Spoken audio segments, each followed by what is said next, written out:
छत्तीसगडच्या पंडवानी गायिका तीजनबाई यांचं निधन झालंय। तीजनबाई तिन्ही पद्म पुरस्कारांनी सन्मानित होत्या। पारधी समाजाच्या तीजनबाईंचं 70व्या वर्षी निधन झालंय।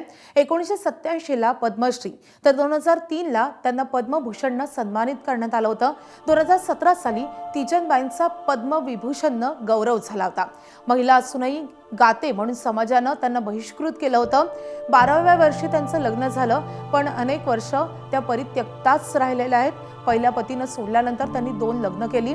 एका हाती तंबुरा तर दुसऱ्या हाती करताल घेऊन त्या गायच्या। गायनातून सादर करायच्या द्रौपदी वस्त्रहरण, दुःशासनवध अशा तीजनबाईंचं आज निधन झालंय। त्यांनी आज अखेरचा श्वास घेतलाय।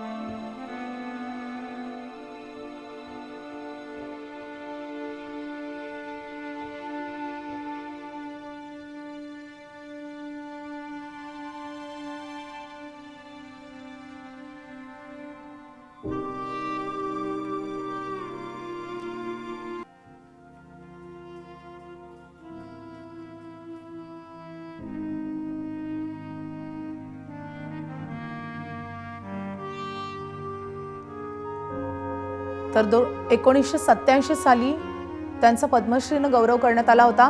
2003 ला त्यांचा पद्मभूषणनं गौरव झालेला होता। तर 2017 ला पद्मविभूषण पुरस्कारानं त्यांना सन्मानित करण्यात आलं होतं। तिन्ही पद्म पुरस्कार त्यांच्या नावावर आहेत। पंडवानी गायिका तीजनबाई या छत्तीसगडच्या होत्या। प्रसिद्ध गायिका तीजनबाईंनी 70व्या वर्षी अखेरचा श्वास घेतलेला आहे।